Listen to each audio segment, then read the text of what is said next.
Praise the lord. ప్రభువును రక్షకుడైన యేసుక్రీస్తు పరిశుద్ధ నామమునకు స్తోత్రములు. మీ అందరికీ కూడా ప్రైజ్ ది లార్డ్ అండి. దేవాది దేవునికి స్తోత్రం. మరొకసారి మనల్ని దేవుడు ప్రేమించి మనకిస్తున్న వాక్యాన్ని అందుకొని ఆ దేవదేవుని చేత ఆశీర్వదించబడి ముందుకెళ్దామండి. ఈరోజు దేవుడు మనకు అనుగ్రహించే వాక్యము నిర్గమకాండము 20వ అధ్యాయము 24వ వచనాన్ని దేవుడు మనకు అనుగ్రహిస్తున్నారండి. నిర్గమకాండము 20వ అధ్యాయము 24వ వచనం ధ్యానించుకుందాం. మంటి బలిపీఠమును నా కొరకు చేసి దాని మీద నీ దహన బలులను సమాధాన బలులను నీ గొర్రెలను నీ ఎద్దులను అర్పింపవలెను. నేను నా నామమును జ్ఞాపకార్థముగా ఉంచు ప్రతి స్థలములోను నీ యొద్దకు వచ్చి నిన్ను ఆశీర్వదించెదను అని దేవుడు మనతో మాట్లాడుతున్నాడండి. ముఖ్యంగా ఈ వాక్యం ద్వారా మనతో మాట్లాడే వాక్యము, నేను నా నామమును జ్ఞాపకార్థముగా ఉంచు ప్రతి స్థలములోనూ నీ యొద్దకు వచ్చి నిన్ను ఆశీర్వదించేదను అని దేవుడు ఈరోజు మాట్లాడుతున్నాడండి. మాట్లాడుతున్న ఈ మాట ఇక్కడ ఇశ్రాయేలు ప్రజలను మోషే చేతులకు అప్పగించి దేవుడు నడిపిస్తున్న సమయములో అక్కడ 20 అధ్యాయం అంతా అప్పుడే దేవుడు అతన్ని ఆజ్ఞలు ఇవ్వడానికి మోషేకి దేవుడు మోషేని పిలవడము, మోషే దేవుని దగ్గరికి వెళ్ళడం, ఆయన వాక్కు ప్రకారం ఆయన చెప్పిన స్థలానికి, ఆ తర్వాత అక్కడికి వెళ్ళిన తర్వాత 10 ఆజ్ఞలు దేవుడు ఇవ్వడం, ఇవన్నీ జరుగుతూ ఉన్నాయండి. జరిగి అప్పుడు దేవుడు వాళ్ళని ఎలా నడిపించాలా, ఎలా చేయాలి, ఏం చేయాలా అన్న ప్రణాళిక అంతా మోషేకు దేవుడు బయలుపరుస్తూ ముందుకు నడిపిస్తున్న సమయంలో ఇప్పుడు వచ్చేసరికి ఈ వాక్యం దగ్గరకు వచ్చినప్పుడు ఆయన అంటున్నాడు, నేను నా నామమును జ్ఞాపకార్థముగా ఉంచు ప్రతి స్థలములోనూ నీ యొద్దకు వచ్చి నిన్ను ఆశీర్వదించెదను అని అంటున్నాడు దేవుడు. అంటే నేను నా నామమును జ్ఞాపకార్థముగా ఉంచు ప్రతి స్థలములోనూ అని అంటున్నాడు. అంటే ఆ జ్ఞాపకార్థముగా ఉంచు స్థలాలు ఆనాడు మంటితో కట్టిన బలిపీఠాలు కావచ్చు, చదవబడిన వాక్యంలో ముందు నుంచి, ఆ తర్వాత మంటి బలిపీఠమును నా కొరకు చేసి దాని మీద నీ దహన బలులను సమాధాన బలులను నీ గొర్రెలను నీ ఎద్దులను అర్పింపవలెను. అంటే అప్పటి బలిపీఠాలు దేవుని ఆజ్ఞానుసారముగా ఎలా ఉన్నాయో మన పితరుల కాలంలోని బలిపీఠాలన్నీ మనకు తెలుసండి. కానీ ఇప్పటికి వచ్చేసరికి ఆ యేసుక్రీస్తు కృపాకాలములో మనం ఉన్నాం కాబట్టి ఇప్పుడు కంటికి కనిపించే విధముగా అందరూ చూసే విధముగా అనని బలిపీఠాలు కట్టనవసరం లేదండి. అంటే ఆత్మానుసారమైన బలిపీఠము ఏదై ఉన్నది అని దేవుడు తన వాక్యముతో చెప్తున్నాడంటే, నేను నా నామమును జ్ఞాపకము చేసుకుని ఉంచు ప్రతి స్థలములోను అంటే ప్రతి స్థలములో కూడా ఏముండాలి, ఇక్కడ బలిపీఠం ఉంది అని అంటే ఎవరిని బట్టి బలిపీఠం ఉంది, దేనిని బట్టి బలిపీఠం ఉంది, ఆ బలిపీఠము మీద ఏం సమర్పించబడుతున్నాయి, ఆ సమర్పించబడిన దానికి వచ్చే ప్రతిఫలం ఏంటిది అని అన్నది దేవుడు సెలవిస్తూ చెప్తున్నటువంటి మాట. అక్కడ మంటి బలిపీఠమును కట్టి దాని మీద ఏం చేయాలనో దేవుడు సెలవిచ్చాడు ఆ మాటల్లో ముందు వాక్యములో.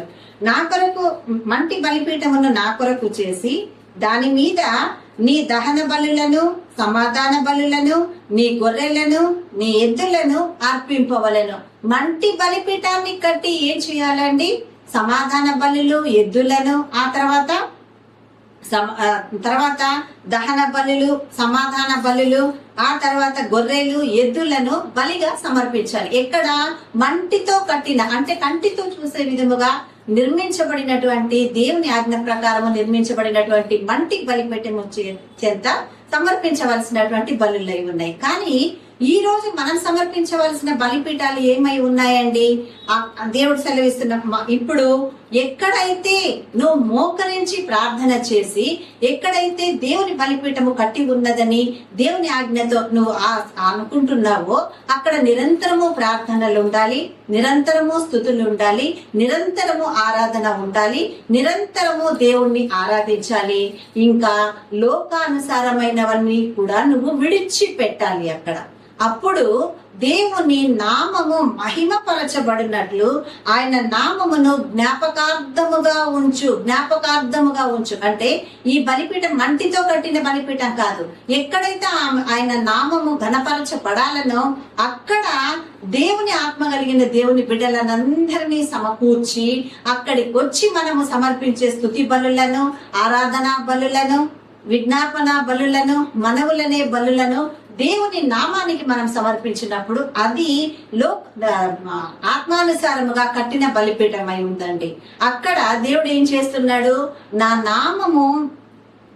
నామమును జ్ఞాపకార్థముగా ఉంచు, ప్రతి స్థలములోనూ నీ యొద్దకు వచ్చి. ప్రతి స్థలములో అంటే దేవుడు ఎక్కడైతే బలిపీఠం కట్టాలి అన్న ఆలోచన, ఆత్మానుసారమైన బలిపీఠం కట్టాలి అన్న ఆలోచన కలిగి ఉన్నాడో అక్కడ నిరంతరము బలులు జరగాలండి. ఎందుకు జరగాలి ఆ బలులు అని అంటే? కోళ్ళను తేవడమో ఇంకొకటి ఆ బలులు అడగట్లేదండి.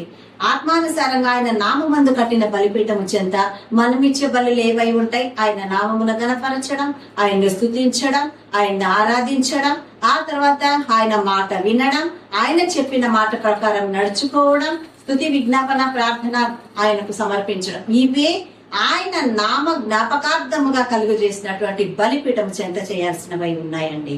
అందుకే 2 రకాల బలిపీఠాలు. మంటితో కట్టిన బలిపీఠం దగ్గర అది కంటికి కనిపిస్తుంది, కంటికి కనిపించే కార్యాలే అనేకులు కూడా చూసే విధంగా చేయాల్సిన బలులు అక్కడ ఉన్నాయి. కానీ ఇక్కడ కంటికి కనిపించని కేవలం యేసు నామమును జ్ఞాపకార్థముగా ఉంచడానికి ఉంచు నిమిత్తము ప్రతి స్థలములోనూ ఆయన మన యుద్ధకు వచ్చి మనల్ని ఆశీర్వదించే నిమిత్తముగా బలిపీఠాన్ని దేవుడు కడుతున్నాడు. ఈ బలిపీఠం దగ్గర చేయాల్సినవి కూడా ఈ రోజు మనతో మాట్లాడాడు. కాబట్టి ఇప్పుడున్న బలిపీఠాల దగ్గర దేవుని నామం గణపరచబడుతుందా?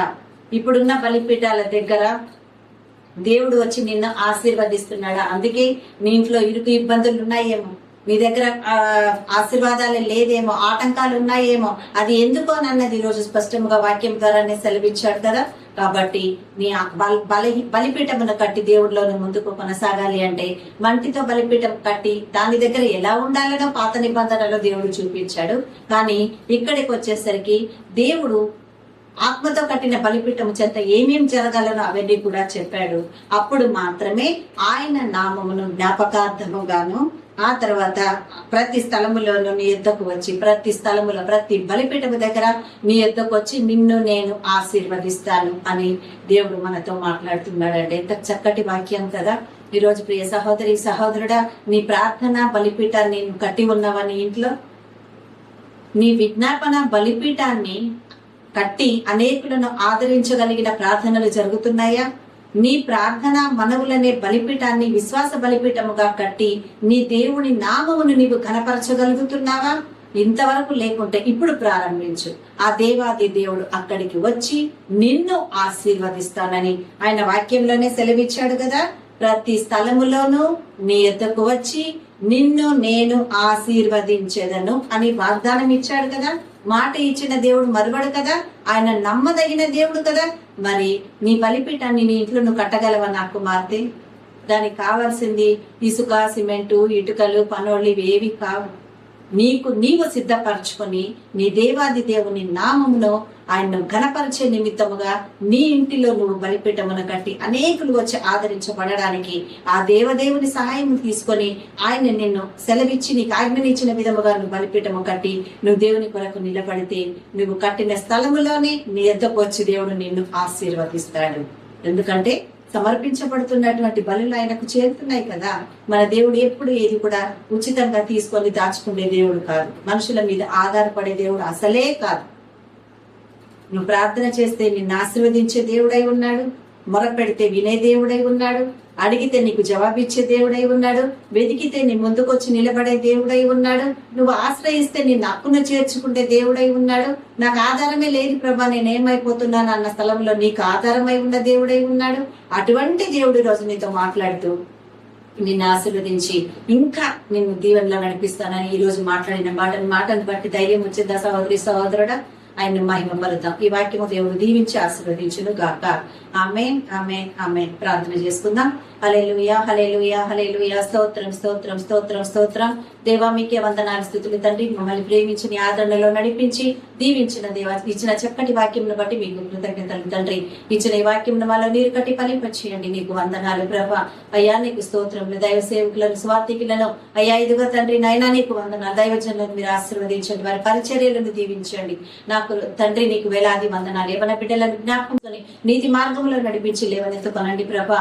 అయ్యా గర్భఫలము కావాలని అంగలారుస్తున్న బిడ్డలకు తండ్రి అయ్యా గర్భఫలము యెహోవా ఇచ్చు బహుమానమని సెలవిచ్చని నీ వాక్కు ప్రకారము వారిని దర్శించమని ప్రార్థిస్తున్నానయ్యా. వివాహాలు కావాలని మొరపెడుతున్న నీ బిడ్డల జీవితాలలో మంచి జీవిత భాగస్వాములను అనుగ్రహించి వివాహ జీవితాలను వారికి దయచేయమని వేడుకుంటున్నాము తండ్రి. నీకే కృతజ్ఞతలు, వందనాలు, స్తోత్రములు నా యేసయ్యా. ఈ రోజు ఎవరైతే జన్మదినాలు, వివాహ దినాలు జరుపుకుంటున్నారో వారిని అందరినీ మీరు ఆశీర్వదించండి. నీ కృపాహస్తంలో దీర్ఘాయుషును వారికి ఇచ్చి నీ కృపల మార్గంలోనే వారిని నడిపించి మీరే మహిమ పొందమని మా ప్రార్థన ఆలకించి మాకు జవాబిచ్చినందుకు, చక్కటి వాక్యం ఇచ్చినందుకు కూడా కృతజ్ఞత స్తోత్రములు చెల్లిస్తూ మిమ్మల్ని మాత్రమే గణపరచి మమ్మల్ని మేము తగ్గించుకుంటూ యేసుక్రీస్తు అతి పరిశుద్ధమైన నామమున మా ఈ ప్రార్థనంతా నీ ఆశీర్వాదంగా మేమందరము కూడా అడిగి పొంది ఉన్నాము మా తండ్రి. ఆమేన్, ఆమేన్, ఆమేన్. హల్లెలూయా. అందరికీ ప్రైజ్లాడండి. దేవాది దేవుడికి స్తోత్రం కలుగును గాక. ఆ సర్వోన్నతుడు దిగి వచ్చి మనల్ని వాక్యం ద్వారా ఆదరించాడని ఎంతో బలమును పొందుకున్న ప్రతి ఒక్కరు ఇంకా ఈ వాక్యం అనేకులకు అందితే బాగుంటుంది అనుకుంటున్న వాళ్ళు ముందుగా ఈ ఛానల్ ని సబ్స్క్రైబ్ చేసుకుని ఈ వాక్యాన్ని అనేకులకు పంపించమని మిమ్మల్ని కోరుకుంటూ అందరికీ ప్రైజ్.